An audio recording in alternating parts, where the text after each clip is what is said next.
Alright, here we go. I'm about to start building my ground breaker, and I just got all my parts in. I get my stuff from Freight Props. They're not paying me to do this, but I'm still going to plug them.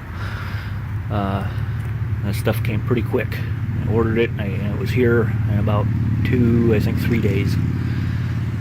So anyway, what I have is two 3/4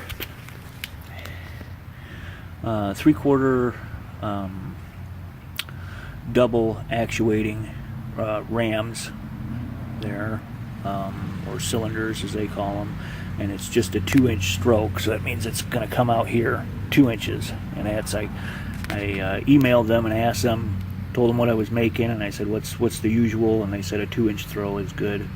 So 2 of those.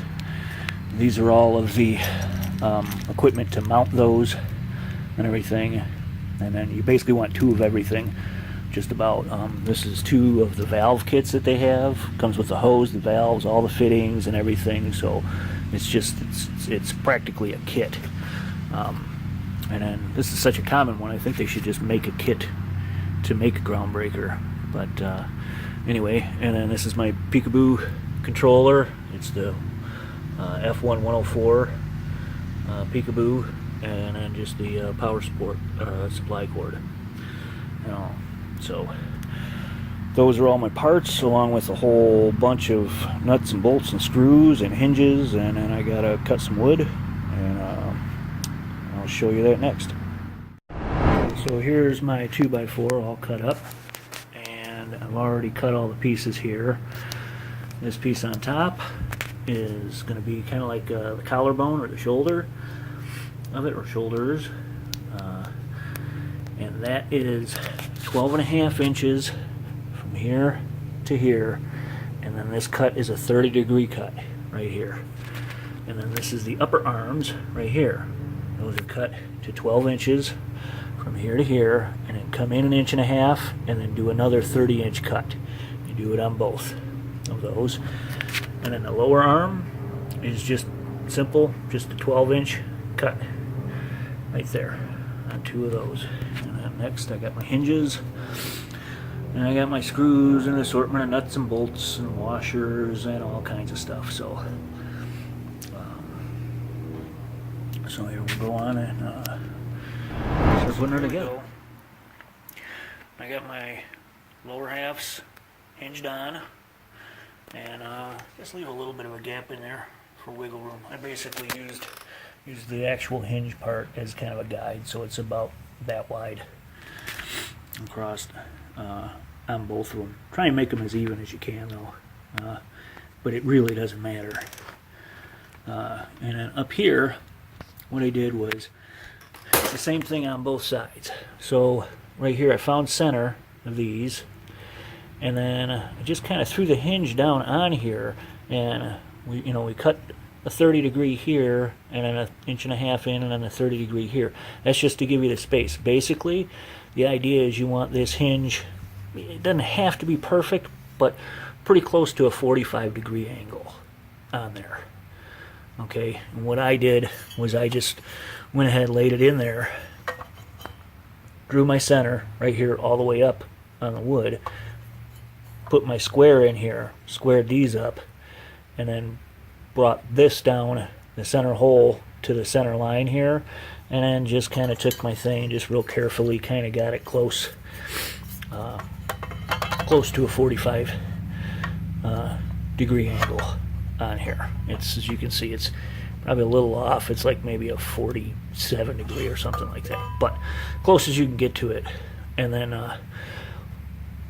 put this together here. It's a lag bolt and a lock nut, but leave it loose so it can move. And then when you come over here again, get yourself at your 45, and then mark your 2 holes here. This one I didn't do just because it's so close up here. I didn't even want to bother. It probably wouldn't do it. So you kind of just line it up, get it at a 45. Same thing on the other side. Mark your center, drill it, in here, find your 45 and everything. You can see I think the gap on this side is just a little bit bigger than the gap on that side, but again, it's okay. The basic idea is you got it and it's pretty square like that. When you lift him up, he's going to sit essentially like that. His arms will be a little bit further out, but it allows full movement. As you can see, now I can turn this and all. So that gives you the idea of what's going on there. I'll put his arms a little further out.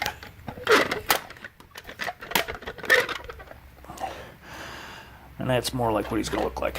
Boom, boom, thrashing around there. So, okay. Now I guess I'm going to put the actuators on, or the cylinders, and we'll go from there. Okay, people. I got them together. And before I show you all the electronics back there, I got the head in. This is a styrofoam head. You can get it at you know, Joanne Fabrics or probably Hobby Lobby or something like that. But styrofoam head. What I did here was, you can see there's a spring down there. I wanted to try this and it worked pretty good. There's a hole in the middle of this that just shot up in the middle of the head that I was able to just squeeze this spring in here and screw it right up into. So what I did, this particular spring was about a little bit bigger than an inch, a little bit less than 1.25 inches. So I did 1.25 inches hole saw right through the 2x4 here in the center. I found that the center crossways here, but I kind of moved it forward a little bit on them because otherwise I didn't want to make it look like this was too much sticking out here. Probably would have been okay though with the way the neck is, and I got a full mask to go over. Then I have this bracket and it's shaped in an L. I just happen to have this in my garage. Well, I put that through the spring and it allows me to kind of adjust how springy I want the head on this thing. And so the more I let out, as you can see, the more action I get on his head. If I screw it, and it's weird because it's, you think righty tighty lefty loosey, but anyway, see, it'll screw down and then not quite as much. See? So it kind of gives them a little character there. So anyway, so that's what I did. That worked out pretty good. So let's go around, take a look at the electronics here. So I got everything on the back here and the pneumatics here. So hooked my lines up, and like I said in the beginning, I bought the 2 kits which comes with the black hose, the 2 valves as you see here, or each kit comes with 1. So you get 1 roll of hose, you get 1 of these, and then your fittings. Here, the ram doesn't come with it, but your fittings here. Something to note that I didn't think about when I got the kit was that you have to have these 2 valves. At some point, once your common air comes in, you need to get 1 of these. So make sure you order it from wherever you're getting your stuff from, or I was able to find these at Home Depot. And so I had to have this is my main air line right here that comes in. I bought just a cheap little $20 regulator, and then bought the fitting to get the tubing, and then that's my main air coming from my air compressor. So this comes through here, up in here, tees off, and then goes off to each one of these. And then when it's these are the relays, and these open and close, and then set your air going off to your cylinders and everything. So that's that. The wiring comes down. I'm just using this as a little weight on the back. Probably should have gone with a little bit bigger platform. But what I have here, like I said, it's the Peekaboo 104 on there, and have it all wired up correctly.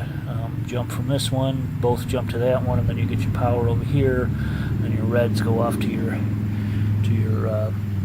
solenoids, and then both the blacks off your solenoids come right back here to that the negative or ground on the where it's marked trigger here. And then I'm going with, I have a car speaker, and it's amplified. And it works pretty good, I think. It's alright. So I just went ahead and wired that speaker up right there. And you can look up on Fright Props exactly how to program these and everything, and they show you exactly how to do it. But it's pretty simple. So anyway, let's go ahead and hit start here and see what I got going on.